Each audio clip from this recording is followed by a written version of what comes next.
아론의 성인을 위해 아론의 아들에게 돌리니 그들이 그것을 입고 기름 부음으로 입을 받을 것이며 그를 이어 제사장이 된 아들이 회망에 들어가서 성소에 섬길 때에는 이래 동안 그것을 입을지니라. 너는 위임식 순양을 가져다가 거룩한 곳에서 그 고기를 삶고 아론과 그의 아들들은 희망문에서 그 순양의 고기와 광들에 있는 떡을 먹을지라. 그들은 섭짐을 곧 그들을 위임하며 그들을 거룩하게 하는데 쓰는 것을 목되 타인은 먹지 못할지니 그것이 거룩하기 때문이다. 위임식 고기나 떡이 아침같이 남아있으면 그것을 불에 살을지니 이는 거룩한 즉 먹지 못할지니라. 너는 내가 내게 한 모든 명령대로 아론과 그의 아들들에게 그같이 하여 이래 동안 위임식을 행하되 매일 수송아지 하나로 속죄하기 위하여 속죄제를 드리며 또 제단을 위하여 속죄하며 깨끗하게 하고 그곳에 기름을 부어 거룩하게 하라. 너는 이래 동안 제단을 위하여 속죄하여 거룩하게 하라. 그리하면 지극히 거룩한 제단이 되리니 제단에 속축한 모든 것이 거룩하니라. 시간에 우리가 함께 말씀을 나눌 때 피와 관유를 통해서 거룩하게 구별되어진 삶을 하나님 앞에 드리는 삶의 모습을 통해서 하나님께 헌신을 다짐하는 모습을 우리가 자녀들 함께 말씀을 통해서 나눌 수 있었습니다. 오늘은 구별하여 드려지는 우리의 삶은 하나님께 드려졌고 드려진 이들을 하나님께서 구별하셔서 그들에게 공급하신다라고 하는 것을 알 수 있었는데요. 우리의 삶도 하나님 앞에 구별된 삶으로 인해서 구별된 사람으로 살아가면서 하나님의 풍성한 공급하심을 매일매일 누리며 살아가시기를 축원을 드립니다. 오늘도 함께 말씀을 묵상하면서 하나님께 구별되어서 드려지는 삶의 모습에 대해서 한 번 더 묵상하는 시간을 갖도록 하겠습니다. 오늘 함께 이 말씀 37절의 말씀을 함께 읽어보겠습니다. 너는 이래 동안 제단을 위하여 속죄하여 거룩하게 하라. 그리하면 지극히 거룩한 제단이 되리니 제단에 접촉하는 모든 것이 거룩하리라. 아멘.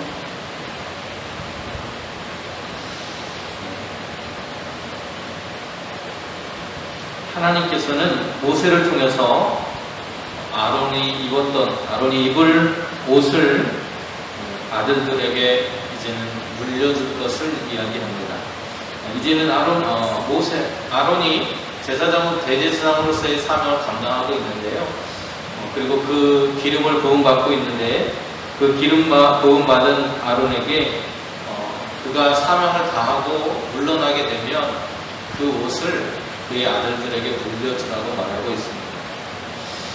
여기서 성이라고 표현된 그 옷이 바로 거룩한 옷, 대제사장의 옷이라고 말할 수 있습니다. 지난번에 우리가 함께 봤었는데요. 이 옷이 바로 대제사장이 입는 옷입니다. 오늘 본문에는 성이라고 표현되어 있고 원어로 보면 비그데인 하코데시 이렇게 되어 있습니다. 거룩한 옷, 대제사장의 옷이라는 뜻이에요. 옷은 그 사람이 가지고 있는 직무와 소명에 대한 이야기를 우리에게 이야기해 줍니다. 그 사람이 어떤 옷을 입었느냐에 따라서 그 사람의 직무가 무엇이고 어떤 소명을 받았는가를 알 수 있다는 이야기죠. 특별히 고대 사람들은 특정한 옷을 입음으로 인해서 변화될 수 있다고 믿었습니다. 어떤 특별한 옷을 입으면 내가 특별하지 않은 사람이지만 그 옷을 입음으로 인해서 내가 특별한 사람이 될 수 있다고 믿었어요. 그래서 사자의 옷을 입으면 사자와 같은 힘을 낼 수 있다고 여겼습니다. 또 모세는 아론의 옷을 벗겨서 그의 아들인 엘르아살에게 입히게 되는데요. 민수기 20장 28절을 보면 그 옷을 벗겨서 아들인 엘르아살에게 입힌다는 내용이 나옵니다. 다시 말하면 제사장의 직무를 아론에서 엘르아살이라고 하는 사람이 물려받게 된다는 것을 알 수 있습니다. 요나단은 다윗에게 자신의 겉옷을 주고 언약을 하기도 합니다. 이 보시면 모세에게 아론이 기름 부음 받는 장면이고요. 그리고 그 뒤에 아들들이 옷을 입고 있죠. 이 옷을 큰 아들, 맨 큰 아들이 물려받는다는 그런 이야기가 되는 것입니다. 그리고 두 번째 그림을 보시면 다윗과 요나단의 이야기입니다. 왕관을 쓰고 있는 사람이 요나단이에요. 그리고 목자의 옷을 입고 칼과 활을 들고 있는 사람이 바로 다윗입니다. 그런데 이제 이 요나단이라고 하는 사람이 다윗에게 자기의 옷을 주면서 너의 생명을 내가 내 이름을 걸고 지켜주겠다라고 하는 그런 이야기를 하죠. 이러한 행위들은 자신의 신분, 왕자로서의 왕위를 물려받을 것을 내가 물려받을 사람이지만 그러나 내가 왕자로서 왕이 되는 사람이 아니라 내 아버지인 사울을 이어서 왕이 되는 사람은 바로 너다라고 하는 그 이야기를 해주는 겁니다. 다시 말하면 옷이 바뀜으로 인해서 그의 인생과 직무가 바뀐다라고 하는 것을 보여주고 있는 것이죠. 또 여기 세 번째 그림을 보시면 하늘에는 불마차를 타고 엘리야가 승천하고 있는 장면이고요.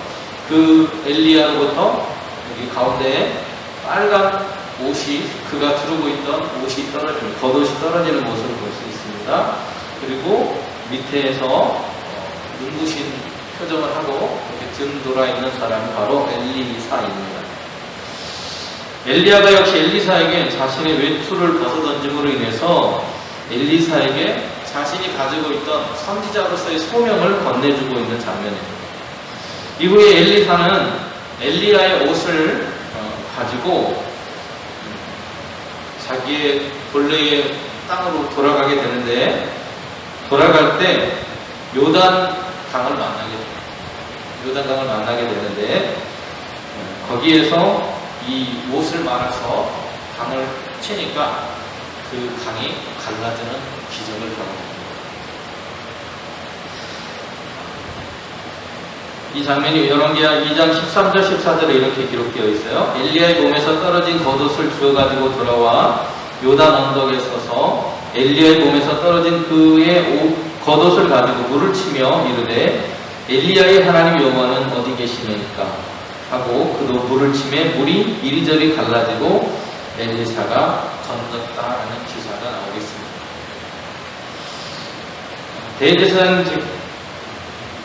이 대제사장직은 자녀들에게 이어지도록 했다는 겁니다. 아론의 후에라는 아론 뒤에, 아론 다음에 이런 표현을 쓰고 있는데 그 표현을 한 것을 보면 아론이 죽은 후에 장자가 대를 이어서 그 직분을 감당하도록 했다는 것을 알 수 있습니다. 하지만 아론의 장자인 나답과 차자인 아비후가 하나님께 제사를 잘못 드렸죠. 드리지 않아야 될 불을 드리고 그로 인해서 그들이 하나님의 심판을 받게 됩니다. 그 내용이 레위기 10장 1절과 2절에 이렇게 기록되어 있습니다. 아론의 아들 나답과 아비후가 각기 향로를 가져다가 여호와께서 명령하시지 아니하신 다른 불을 담아 여호와 앞에 분향하였더니 불이 여호와 앞에서 나와 그들을 삼킴에 그들이 여호와 앞에서 죽었다라는 기도가 나옵니다. 이처럼 하나님 앞에 그들이 가지고 있는 직무를 온전히 감당해야 함에도 불구하고 그릇되게 감당했을 때 이런 모습들도 발견되는데 이 모습을 볼 때 그들이 가지고 있는 직무라고 하는 것이 얼마나 무거운 것이고 중요한 것인가를 우리가 알 수 있습니다.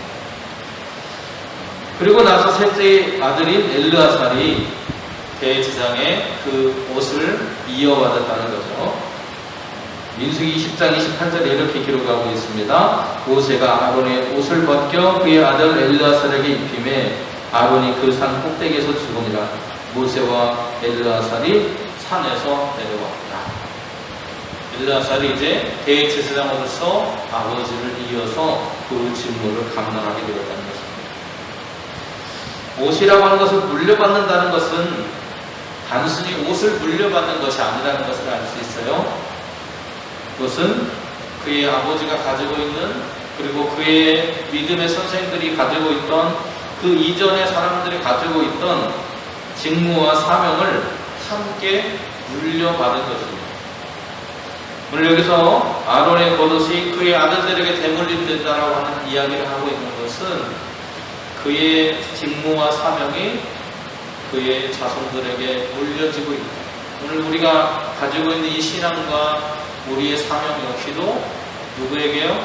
우리의 자녀들에게 대물림되고 있다는 것을 우리는 기억해야 한다는 겁니다. 또 고기 먹는 곳에 대한 이야기를 하고 있어요. 고기 먹는 곳이 어디라고 말하고 있습니까? 회막문이라고 말하고 있습니다. 그들이 고기 먹어야 되는 고기는 일반적으로 하나님께 드릴 때 어떻게 드렸냐면 구워서 드렸습니다. 불에 구워서 드렸어요. 그래서 번제단에서 구워서 드렸는데요. 그런데 오늘 본문에 나오는 그 희생제물은 보통 희생제물은 구워 먹도록 되어 있는데 제사장의 위임식에 사용되어진 이 고기는 굽는 것이 아니고 삶아서 드렸습니다. 그리고 그 받쳐졌던 것을 나누어서 함께 먹도록 하셨습니다. 그들은 고기와 함께 떡을 먹으라고 했습니다. 고기와 함께 떡을 먹으라고 했는데요. 이것은 화목하게 되었다라고 하는 것을 의미합니다. 이 회막문으로 들어서는 순간 사람들이 어떻게 하죠? 하나님과 화목해지는 제사를 드립니다. 그런 의미를 담고 있는 거예요. 이 회막문에서 먹는다라고 하는 것은 하나님과의 관계를 회복하고 화목해져 가려는 행동을 하고 있다는 것을 말합니다. 결국 그들은 하나님 앞에서 음식을 먹으면서 하나님과의 언약의 관계 속에서 하나님의 사명을 감당하게 되었노라고 하는 것을 이 말 속에 회막문 앞에서 그들이 삶은 고기를 나누어 먹었다는 것을 통해서 알 수 있는 겁니다. 그들이 먹은 고기와 떡은 그냥 일반적인 것이 아니라 속죄 제물이었습니다. 사람의 죄를 속하는 것이었습니다. 이거는 예수님의 몸을 상징하기도 한다고 학자들은 이야기하기도 합니다. 어찌되었건 여기 나오는 떡과 그들이 고기를 함께 먹게 되는데 그들이 먹었던 것은 속죄의 죄입니다. 다시 말하면 그들의 죄가 이 떡을 먹음으로 인해서 또 고기를 먹음으로 인해서 죄의 용서함이 일어났다는 것을 알 수 있습니다. 그들은 하나님과의 언약 관계 속에 있음을 기억하면서 하나님께서 그들의 죄를 사하시고 자신들을 거룩한 일꾼으로 하나님의 백성이 하나님을 예배하고 또 하나님과의 관계를 회복해 나가는 모범이 되는 사람으로 자기들을 부르셨다라고 하는 것을 경험하고 있는 것입니다. 어디에서요? 회막문에서. 그 사명을 감당하기 위해서는 다른 이들과 구별된 부르심을 받은 사람으로 기억되어야 하는데 그 구별은 어떻게 이루어지느냐? 이 문을, 회막문을 통과함으로 인해서 이루어집니다. 그래서 하나님 안에 들어온 사람들과 밖의 사람들이 구별되어지는 거예요. 바로 생명의 문 대신 예수 그리스도 안으로 우리가 들어가면 거룩한 사람으로 된다는 것입니다. 하나님과 관계가 회복되어지고 하나님의 백성으로서 살아가는 것을 말하는 것인데 그 안에서 떡과 고기를 먹었다는 것은 바로 그런 의미를 가지고 있습니다. 우리를 위해서 오신 생명을 내주신 예수 그리스도를 통해서만 우리는 거룩한 백성이 되고 하나님의 사명을 감당할 수 있다는 것을 이 모습을 통해서 우리에게 보여주고 있습니다. 그런데 이 예식을 7일 동안 했다고 말하고 있습니다. 7일 동안 속죄의 제사를 매일같이 드리도록 했습니다. 이 7일간의 위임식은요, 하나님의 일을 맡은 사람들이 얼마나 철저하게 거룩해져야 하는가. 첫 번째 그림이 이 거룩에 관한 건데요. 철저하게 거룩해진다는 것은 뭡니까? 하나님의 말씀을 붙잡고 하나님의 뜻을 쫓아가는 삶을 살아가는 것을 우리가 거룩해진다라는 것은 그런 의미입니다. 아론과 그의 아들들은 7일 동안 똑같은 위임식 제사를 반복해서 드립니다. 완전하게 하나님께 충성하겠다는 것. 내가 철저하게 하나님 앞에 거룩한 사람이 되겠습니다. 하나님 말씀만을 따라가는 사람이 되겠습니다. 라는 의미입니다. 이것은 하나님의 일을 시작하기 전에 자신을 점검하고 하나님에 대한 헌신을 재확신하는 그런 기간이기도 합니다. 이 기간에 아론과 그의 아들들은 회막문을 벗어날 수 없었습니다. 그 안에서 반복적으로 이 일들을 감당하는 것입니다. 다른 세상 일을 돌보지 않고 오직 하나님의 직분과 사명에만 집중하는 그런 시간, 그 시간이 바로 7일간 완전한 시간이었다는 것. 그리고 제사의 규례를 통해서 철저히 죄를 씻어냈습니다. 7일간의 임직식 규례를 어긴다면 그들은 죽을 수밖에 없었습니다. 이처럼 제사장의 직분은 영광스러운 것임에 더해서 동시에 두려운 것이라고 합니다. 오늘 우리가 하나님의 직분을 함부로 대해서는 안 되는 이유도 여기에 있습니다. 하나님께서 우리에게 맡기신 직분이라고 하는 것은 그만큼 영광스러운 것이면서 동시에 두려운 하나님 앞에 서는 것이기 때문입니다. 그래서 오늘 우리는 성도로서 철저한 순종과 헌신의 자세를 감당해야 하는 것입니다. 야구하는 장면이 나오는데요. 이 야구에서 내가 죽고 다른 사람을 살리는 그런 행동이 있습니다. 그거를 희생 번트라고 해요. 내가 죽고 다른 우리의 팀을 살려내는 거예요. 오늘 우리가 하나님 앞에 헌신한다라고 하는 것은 바로 이런 모습이에요. 내가 죽고 하나님의 영광을 드러내도록 하는 그것이 헌신입니다. 하나님께서 우리에게 맡긴 사명을 감당하는 것은 어쩌면 참으로 무거운 일일지도 모르겠습니다. 그렇기 때문에 그 사명을 지켜가는 것은 매우 중요합니다. 아론과 아들들이 옷을 대물림하면서 하나님의 사명을 감당했던 것처럼 우리도 우리의 자녀들에게 우리가 가지고 있는 이 믿음의 유산을 남길 수 있기를 소원합니다. 또한 그 사명을 감당하기 위해서 우리에게 필요한 것은 하나님 앞에 거룩해지는 것, 하나님 앞에 철저하게 말씀을 따라 살고 말씀대로 살아가려고 애쓰는 우리의 모습이 되어야 된다. 그리고 우리가 거룩할 수 있는 것은 예수 그리스도의 살을 내어주시고 그 살을 우리가 먹음으로 인해서 거룩해진 우리의 모습, 그 은혜와 사랑 때문에 내가 오늘 거룩해졌다라고 하는 사실을 기억해야 하는 것입니다. 그 사랑을 기억하고 철저하게 순종하고 헌신하는 저와 여러분들이 되실 수 있기를 축원합니다. 오늘 오신 주님, 연약하고 부족한 저희들이지만 세상과 구별해서 저희들을 불러주셨고 하나님의 은혜와 사랑을 통해서 오늘 우리에게 귀한 직분과 사명을 맡겨주셨습니다. 그 맡겨주신 사명이 얼마나 무겁고 중요한 것인지 기억하고 또 철저한 헌신과 또 철저한 순종을 통해서 하나님의 사명을 온전히 감당하여 나갈 수 있는 저희들이 될 수 있도록 인도하여 주시옵소서. 그리스도 안에 있을 때만 이 모든 일들을 감당할 수 있기에 오늘도 그리스도를 바라보는 믿음으로 살아가는 저희들이 될 수 있도록 이끌어 주시옵소서. 예수님의 이름으로 기도드립니다.